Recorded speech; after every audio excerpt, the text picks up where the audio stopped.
All right, everybody. Hey, this is Stephen Gardner, author of Taming Wall Street. I have my special guest, Chris Miles, the anti-financial advisor. Chris, welcome to today's call. Hey, it's a pleasure to be on, Stephen. So let's talk for a minute. I want to talk about real assets. I know that you and I are big fans of life insurance, insurance products, and real estate. And, right now, people are just getting hit over the head with a hammer. None of my clients lost any money in their annuities or their life insurance plans. I'm guessing you're in the same boat. Exactly. Yeah. I mean, like that, I'll tell you, it was so cool getting an email from one of my clients just saying, "Hey, Chris, just want to let you know, last fall when we moved our money out of the market and now we're starting to create passive income. So good to know I didn't lose $250,000. He's like, I would have lost that. Yes. Contrast that to three people that didn't hire me in that same time period, right? That said, okay, well, let me think about it. I'm going to keep my money in the market for now. Those three all came back and said, hey, I lost $200,000 or $300,000 in the market, right? And they're hoping for it to come back, but it still is a great point to show that it's not a real asset. Like it's not real money. It's arbitrary. Yeah, no, it's just it's a paper asset. And Yeah. that's all it is. And it fluctuates every single day. And right now it's fluctuating not based on, for the most part, what's really happening in these businesses, right? Mhm. So I was trying to explain this to my son. I was like, okay, listen, if Disney has Frozen 2 come out, which made Mhm. more money than the last Star Wars movie, Mhm. but there's an earthquake in Japan that disrupts everything, their stock goes down even though they just made over $1 billion. And he's like, Right. what? I don't get that. So I was trying to explain that it's not real, and there's so much market Mhm. manipulation going on. And now quantitative easing is back on the drawing board. So let's talk for a minute. Why do you think our clients like the life insurance? Well, it's kind of like what we refer to. It's like a supercharged tax-free savings account, right? If it were just by itself, if you didn't do anything with it, if all you did was just store money in there, it's a great way to diversify your portfolio. It's a great way to have good, certain, secure money. It's going to make money, but better than a CD and better tax breaks than a CD, right? But the thing that I think our clients really love is that when they do real estate investing too, speed is more important than accumulating money, right? How fast can you take your money to buy more and more assets that create income, that create cash flow for you? And that's the thing that's unique with what we teach, is that we're teaching people to say, no, this is not just a great place to store money for your cash reserves, get free from creditors and lawsuits and everything else, and there's no market risk, which is awesome. But also, this is money we can actually use to make more money too. It's not just here to sit and grow slowly. We can make a crap load of money using this instead, where with IRAs and 401ks, you get your hands locked. You have to put your money and gamble it in the markets for the most part. Even if you can do self-directed IRAs, right? Like where you can do certain types of creative investments, even then, you still don't have all the tax advantages you get with the life insurance. Yeah, no. Okay, so let's hit on that for a second, because most of the people on my channel or that have read my book, Hmm. they know their money is protected against loss. Yeah. They know that their money with the whole life plan, especially, is going to grow every single year. The group that you and I use, Right. they've been growing people's money every year for over 170 years. Yeah. During the World Wars, during the Great Depression, you and I just got an email last week that said, we're going to be able to pay every single death claim. We will cover the coronavirus, and we're in a position to grow people's money this year. I Yeah. mean, that's incredible. So let's talk about the third advantage just for a minute. How is the government going to increase the national debt by nearly 2%, by 10% like that, Uh-huh. and not have tax repercussions? I'm Yeah. thinking for middle class America, especially the wealthy, how Mhm. important is the tax advantage of life insurance going to be after this $2 trillion stimulus package? Oh, it's huge, because what that implies is that if you've been putting your money into 401ks and IRAs to be taxed later, right? Because there is no tax advantage to a 401k or an IRA. You're just deferring your taxes. You're delaying it for a later date. But if right now, and I know this for a fact, if we're in the lowest tax bracket we've been in for decades right now, and we're now looking at into the future of how we're going to pay this ever increasing debt that just keeps getting bigger, even with Republicans. It's not just Democrats, guys. Like, it's everybody is running up this debt, right? So if this is happening, what's going to pay for it? It's got to be taxes. I mean, that's the only way the government raises money. And even if they try to print more money, they just dilute the money. So it has less effect, right? So they could try to do all these things to get creative, but ultimately at the end of the day, they're going to have to raise taxes. So why would we defer that for later? So you got two options if you want to be tax-free later, right? You either do a Roth IRA where you're capped at $6,000 or $7,000 a year, depending on your age, max. That's it. You can never retire on $6,000 a year. I don't care if your birth, you just were born today and you try to save $6,000 a year, you will not retire off that. Yeah. You need to put away a lot more. And the only other place you could do that that's tax-free is in life insurance. Yeah, no, it's incredible. So I've been trying to think through, like, how does the government make money except for taxation? Mm-hmm. And I've been researching, I've been reading, and finally I found an area, right? Mm-hmm. It's the U.S. Postal Service. But then I looked it up just last night, right? Uh-huh. There's $65 billion in debt. Yeah. With almost $150 billion in unfunded liabilities. Yep. They've got 600,000 employees and they get $0 from this stimulus. Right. So the only area I could think that income is flowing to them, it's not even enough. It's like a drop of water in the Sahara Desert. It's just useless. So, right. I like what you said. With the 401k, and you've probably had to have this conversation, all you're doing is delaying the taxes, right? I had a guy tell me, hey, I found your book in the back of a Catholic church in Heber City, Utah. And I took it and I read it, and then he just kept bragging about being a 401k millionaire. Yeah. And I said, I love your enthusiasm, but you do know you're not a millionaire, right? Oh, he got so mad. What do you mean I'm not a millionaire?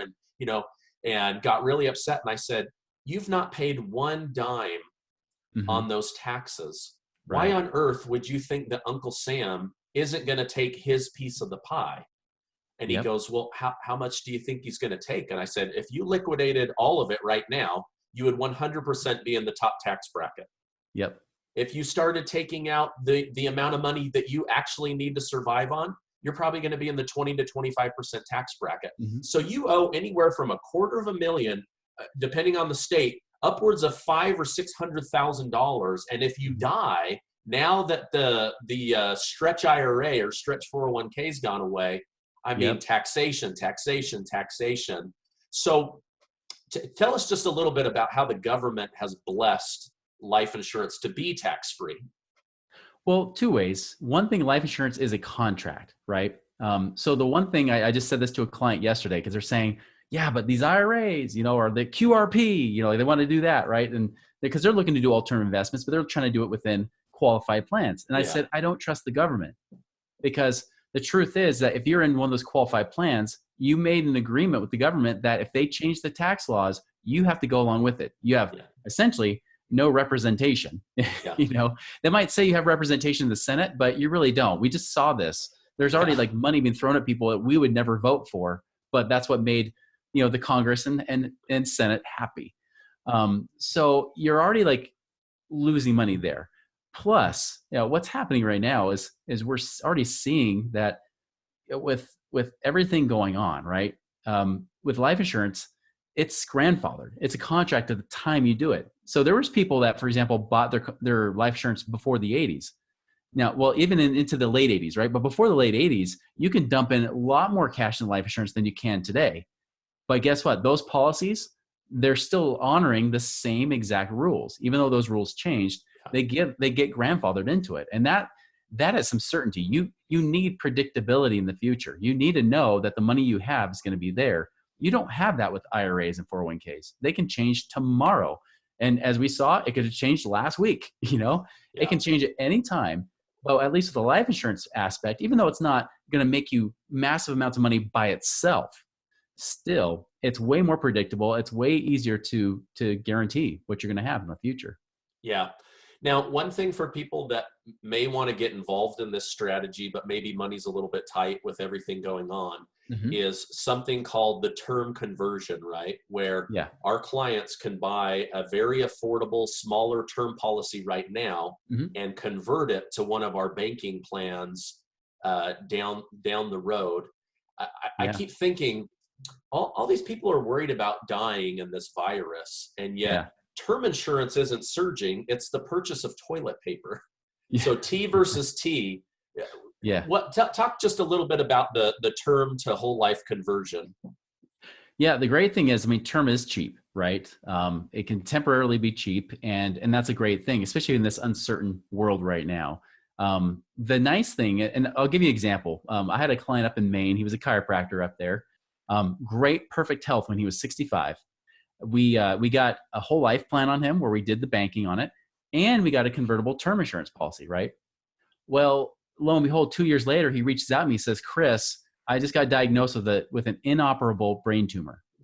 So Okay. pretty much, I either I'm going to have to do these extreme measures or I'm going to die because there's Yeah. not much I can do besides chemo and some other things he did." Well, a year and a half later, it was gone. No sign of the tumor at all, but he is completely 100% uninsurable. No one Yeah. That will touch he him with a won't get 10-foot it pole. except for through that term. Exactly. And that's what he's doing now. He's like, well, that term was in my perfect health days.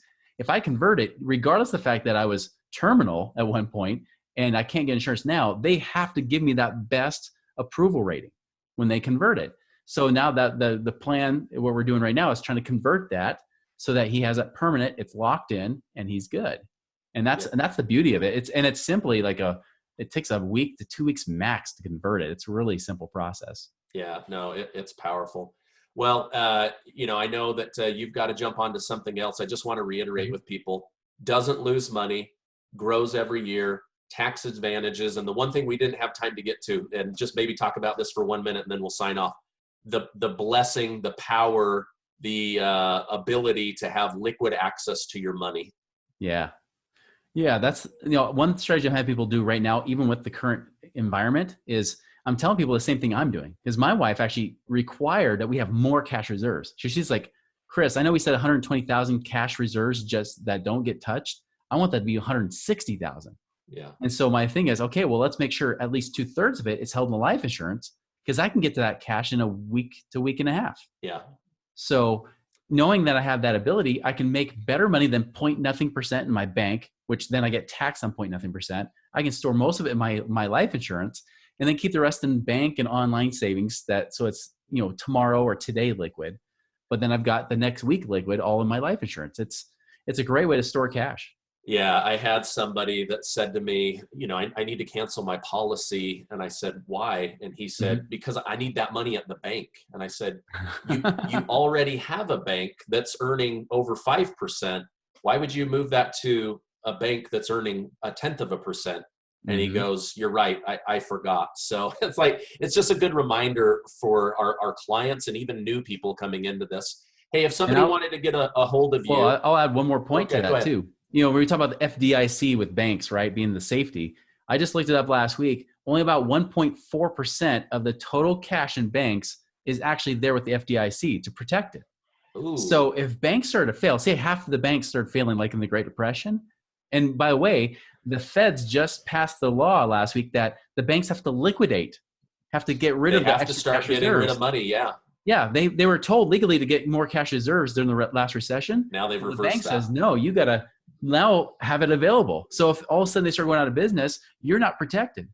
But with life insurance, and you already mentioned this to some degree, is that it's 100% protected. Like they cannot go and extra leverage their money. They can't loan out more than they have.